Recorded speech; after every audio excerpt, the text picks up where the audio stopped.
not only for being here, but for sitting through these sessions. It's a lot of listening, and I know how hard it is. One of the elements of us being in the Silicon Valley is that we tend to be very restless, and we like to move around a lot. So in the spirit of that, I'm going to start by getting more comfortable before I do that. Okay.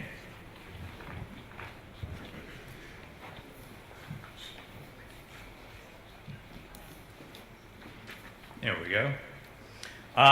What you need to know about me before we start. Can you hear me? Yes. Very well.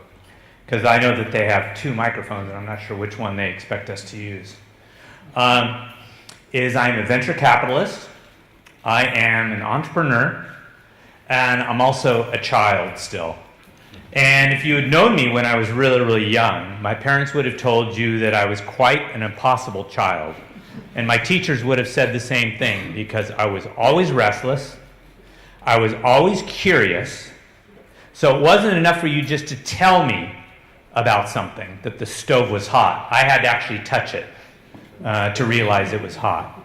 I was always taking things apart, because I was innately curious.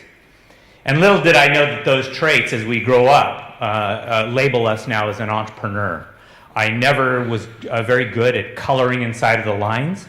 I like to do things that are quite different, and when everyone's going one direction, I'm usually going the opposite direction. And it was kind of that knowledge that has led me over the years to starting a number of companies. I worked for almost 17 years for one of the most famous investors in the world, a gentleman named Warren Buffett, working in operating companies. But even after 17 years, that was a little constricting, because the businesses that we ran were very much around the idea of predict and repeat. I had really good pattern recognition, and when we would go into new companies, I knew exactly what to do, because I had seen it before. But that also left me very restless, too, because I actually like unknown. I like things that are ambiguous. I like things that are constantly changing. I'm very, very comfortable with that. And it's so this knowledge that led me, after the sale of one of my companies, into venture capital. The first company I invested in did very well. We took the company public. Today it's one of the largest e-commerce companies in the world. And then after that, it gave me some time to take off, and I came back to San Diego, where I'm from. I went to school there, and I graduated with degrees in biochemistry, economics, and music. Very different degrees. And it was not because I was necessarily a well-rounded person.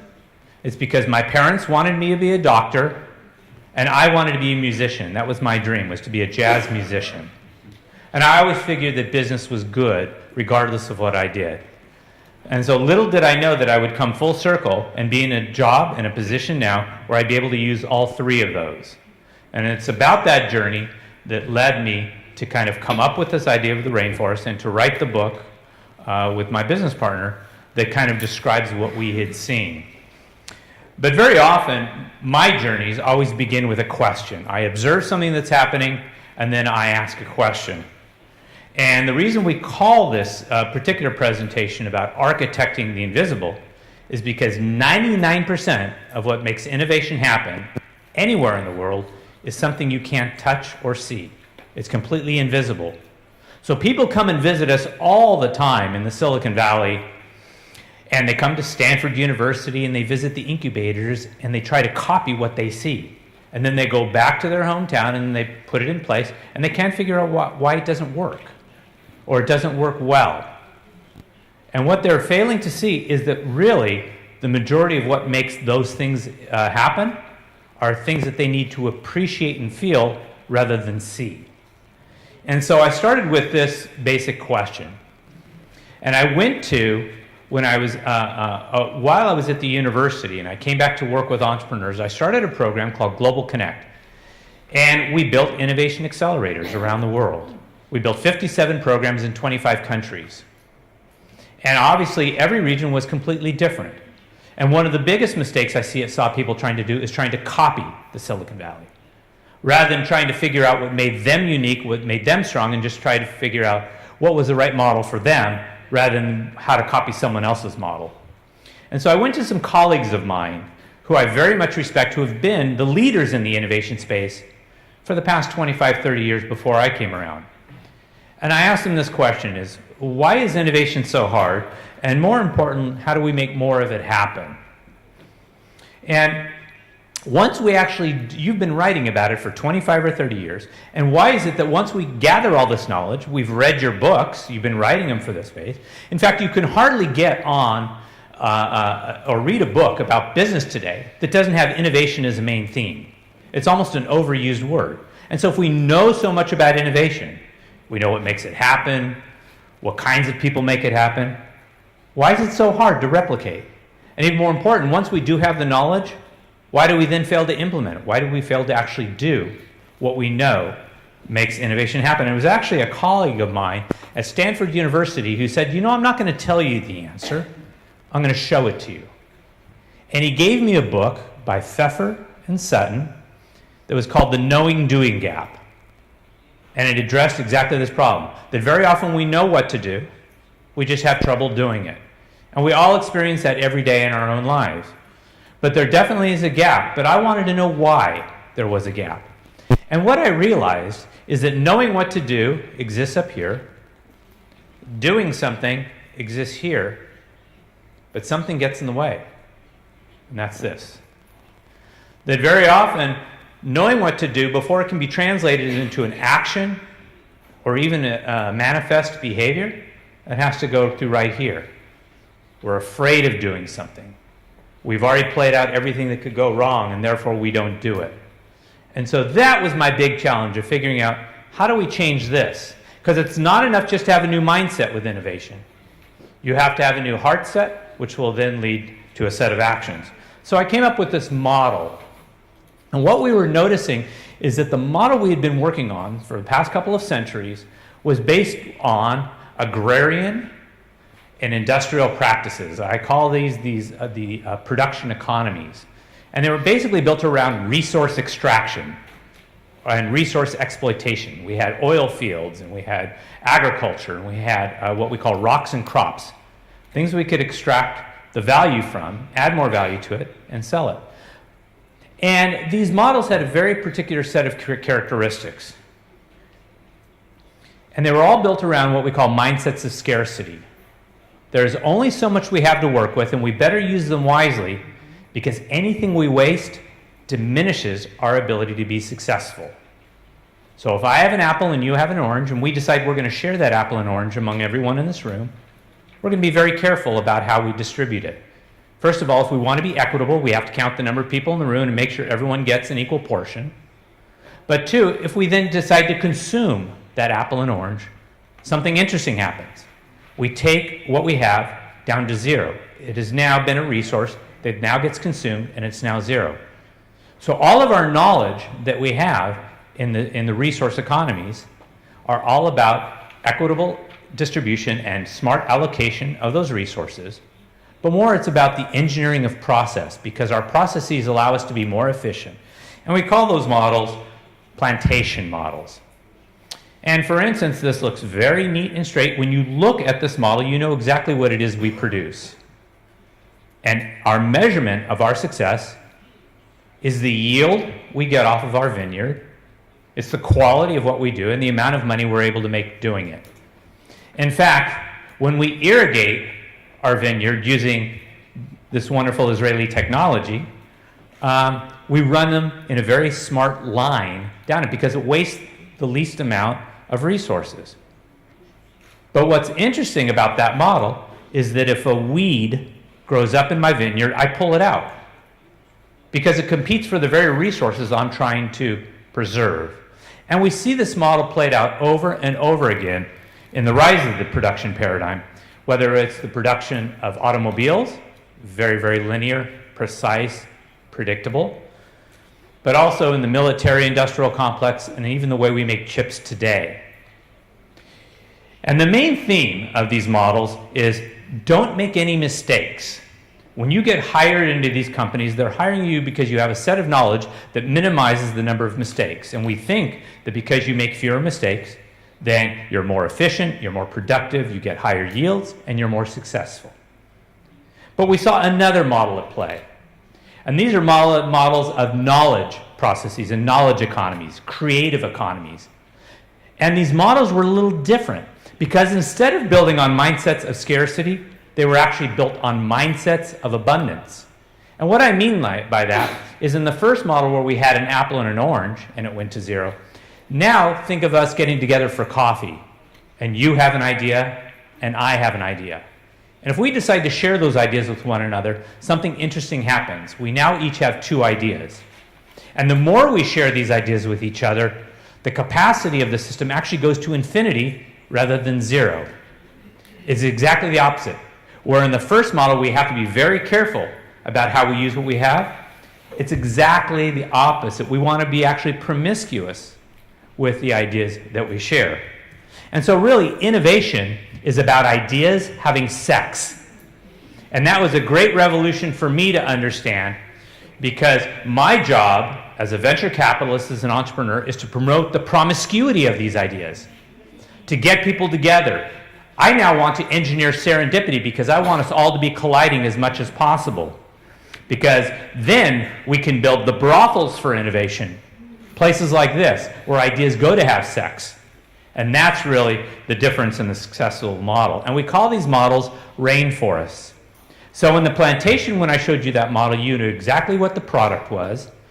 You would even know perhaps exactly what your role is in that model. But when we look at a rainforest, it's very messy. You're not even sure what the most important thing in the rainforest really is, other than it's very lush and has a lot of greenery in it. And believe it or not, the most important thing in the rainforest very often is the weed you're standing upon. These weeds are the things that often look like they're not supposed to be there, but very much are the important things. And the weeds are the Facebooks, they're the Googles of the world. So I would ask you, not only do these ideas look crazy, but the people often look crazy as well. So is this a startup team you would invest in? Most people would say no. A lot of the people who change the world don't look like people who are going to change the world. They don't immediately instill confidence in us. They look a bit odd. In fact, Arthur Rock, the very famous venture capitalist who helped start the entire industry, talks about the first time he met Steve Jobs and Steve Wozniak. And he said, these are two of the most unappealing people you would want to meet. They had trouble making eye contact. They were very arrogant. They weren't dressed very well. They had long hair. And he said that even Steve Jobs smelled funny. So these are not traits of what we think as people of success. They're almost anti-leaders.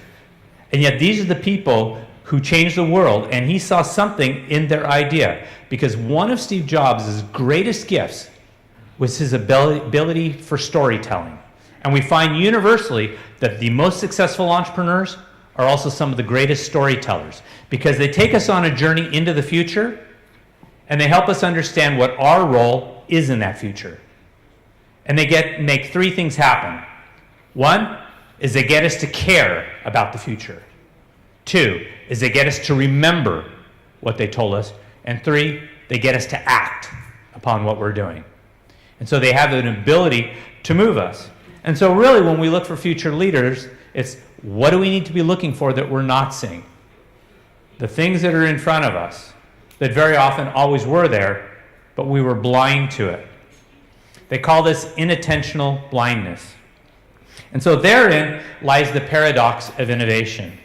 And this paradox is that innovation is the social equivalent of a genetic mistake.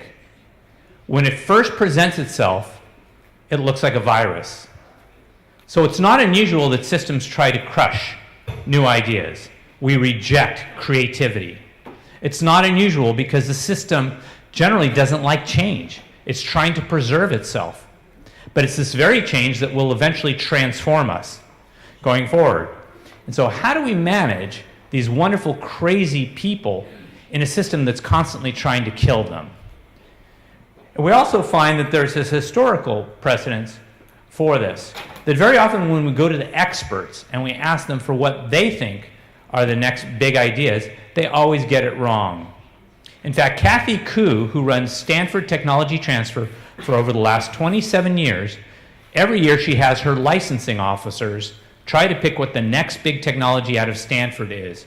In 27 years, they have never picked it right. No one thought Google was going to be big. No one thought Yahoo was going to be big. No one thought Sun Microsystems was going to be big. And we have this history of the experts getting it wrong, not only today, but even back when the telephone was being first developed. And Western Union said there would be no need for telephones. Or that airplanes would be able to fly. Or even the fact that no one would ever need a personal computer. So the conventional wisdom of the time generally pushes against new ideas. So really our goal with innovation is to try to figure how do we let these crazy ideas sprout and let these weeds become flowers and these flowers to become trees. Well, one of the things that we have to understand is that imagination is more important than knowledge. Because the knowledge will always limit us. The imagination will allow us to go beyond. Think about it. When we're children, all we have is our imagination. And then as we become adults, we keep filling it with more and more knowledge, and that pushes out our imagination. But so often what we try to do in the Valley is we try to rekindle that imagination. And that's really where great products like the iPhone and social media with Facebook, they all come from the imagination. They did not come from establishment of past knowledge. And so imagination is more important than knowledge. And remember in the first model where we said that we really want to hire people and screen people for their ability to not make mistakes? In this new rainforest model, the people I want to screen for are people who know how to solve problems. Because mistakes will be made. It's the only way as we kind of take our imagination and move forward is we're going to make mistakes, but if we can learn how to solve those problems, we'll be successful. And that's what great successful companies do. They encourage people to venture out and learn how to solve problems. Because as Thomas Edison said, it's not that I failed, it's I've just found 10,000 ways not to do something. Thomas Edison was not the person who invented the light bulb. The light bulb was invented before him. In fact, there were no less than 150 patents on the light bulb prior to Edison. Edison just found a better way using a tungsten filament that lasted longer, that allowed him to be successful. And he experimented and experimented, and he was a serial entrepreneur. The next thing we have to realize is that all innovation is human-centric. It's not institution-centric. It's people going out and doing things. And so very often, when we think about a place like Portugal, or even here in Braga, we think about what outcomes do we want. Of course, we want more startups. We'd love to have jobs. We'd love to get investment. These are all things we want. And so we ask ourselves, what are the actions that have to happen in order for that to happen? Perhaps we need government support. Perhaps we need more incubators like the one we are sitting in.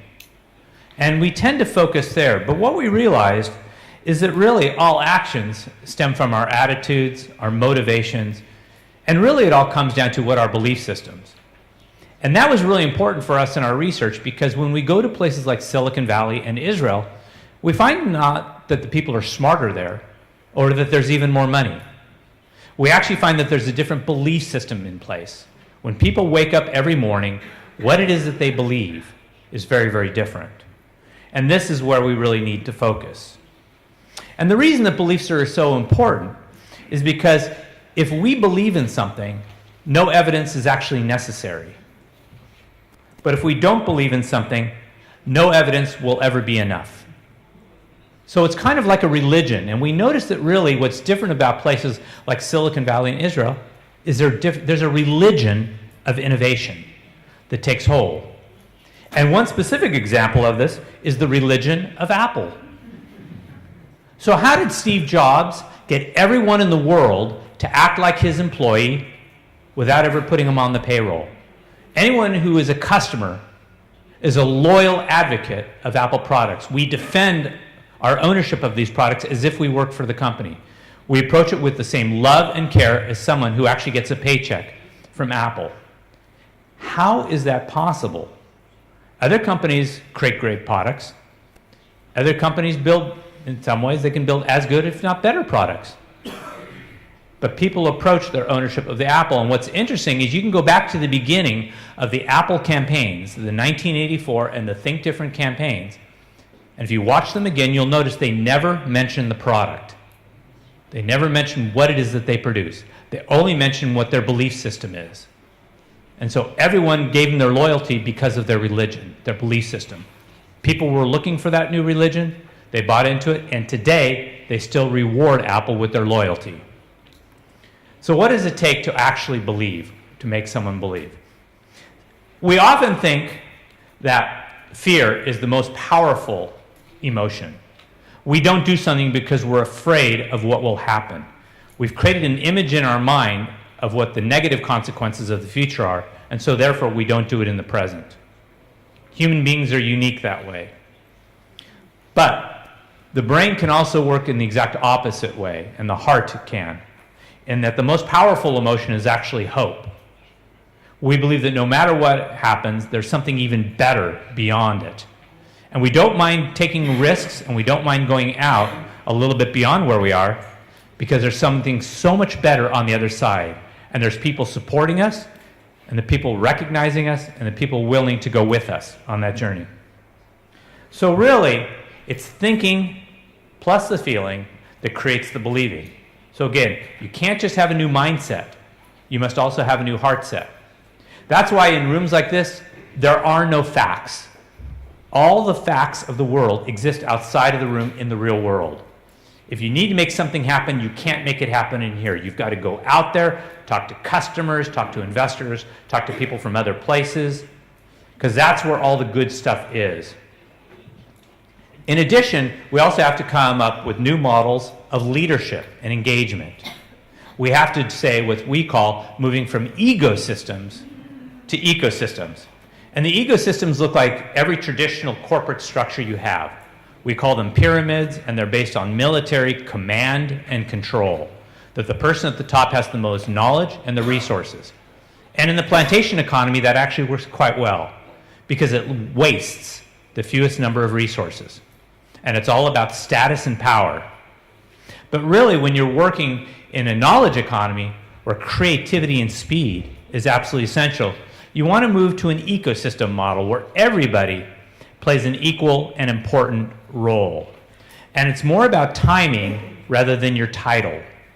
And a good way to illustrate this is when you go to a movie or a play.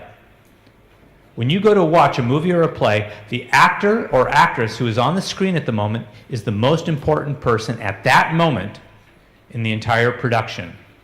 Yes, some people have bigger names and more lines, but no one is more important, because if that one actor who is speaking messes up their lines, they ruin the whole thing. So each of you plays an equal and important role. It's just a matter about what that role is and about your timing in the process rather than the title. So please, those of you who are leaders, those of you who are government, don't think like an economist. The best way to create a successful startup is to think like a psychologist. Figure out what motivates people, what gives them joy. More importantly, what gives them purpose about what they're doing. Because as one of my favorite poets said, Maya Angelou, she said, long after people remember what you were going to say or what you did, they're going to remember how you made them feel. And making someone feel good has tremendous dividends. It's why we pay such a large premium for a Starbucks coffee or an Apple product, because it makes us feel and it says something about ourselves. Now here's the hard part of innovation, that in order to make innovation, I have to tell you, things have to be uncertain. When things are ambiguous and uncomfortable, that's when we step outside of ourselves to search for answers. And it's in that search that all the good knowledge comes. So don't be afraid of ambiguity or discomfort, because it's the only place innovation lies. It's in the dark spaces. And don't be afraid of pissing people off, making them a little angry, because there's a direct correlation between the number of people you piss off and the impact you're able to generate. An example of that is Uber. A lot of my colleagues early on, when I was looking at an investment in Uber, said, terrible, terrible investment, because all the taxi cab companies are going to push back against it and they will never do it. And I go, that's a great opportunity, because if they're pushing back, that means they think that there's value in it. It's the opposite of like is not hate, it's apathy. The worst thing that can happen is that no one cares. When someone doesn't like something, there's an opportunity there. The other thing is that if you want to make innovation happen, you often need to bring people into the room who are uninformed but intelligent. Because what we find is it's the diversity and not consensus, it's the disagreements that occur that create all the great innovation. Yes, you need experts because they have a certain basis of knowledge, but if you always ask experts, they're only going to give you incremental advances on their own thinking. If you are being people who are smart but uninformed, they will find ways of creating completely new ideas, because it's the diversity and independence that's going to create all the wonderful ideas that do it. And you often hear this term, thinking outside the box. You need to think outside the box. For me, it's one of the worst statements ever, because what we find with entrepreneurs, they don't think outside the box. For them, the box doesn't even exist. It never did. They don't come in with a predisposition about what is possible or not possible. They just do. So be creative, realize that the world has no boundaries, only obstacles, and you'll be successful. So what we do is we've created these rules of the rainforest. It's a set of practices and behaviors for what makes innovation happen. And my favorite one is number 5. And that is, you want to seek fairness, not advantage. Because when we work with entrepreneurs, we're investing in the potential of an idea and the potential of that entrepreneur to be successful with that idea. So none of us knows the future exactly. So if we create a model of fairness and we grow together and we're willing to communicate that, then we have every chance of success. But if I come in and try to take advantage of you early on, we'll never be successful. And that's the way most positive partnerships are. And of course, you have to pay it forward, you have to be trusting, and you have to be able to break rules and dreams. Entrepreneurs are all a little naughty. Remember I said I color outside the lines? I break the rules a little bit too. And so in conclusion, what I will tell you is that without order, nothing can exist. We all want to create a stable, livable society for what we're going to do. And that's really, really important. But believe me, without chaos, nothing can evolve. And so you have to have a dual play between order and chaos. And me, I'm on the chaos side. So what I'm encouraging all of you to do is when you leave here, is don't be afraid to create a little bit more chaos than you have. So thank you very much.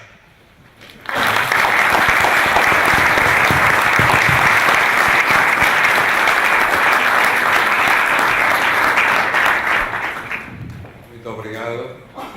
Tínhamos agora um intervalo de 15 minutos. Vamos tentar encurtar um bocadinho da hora. Mas temos agora 15 minutos para dar início a um pequeno debate com os nossos 3 convidados. Temos um microfone.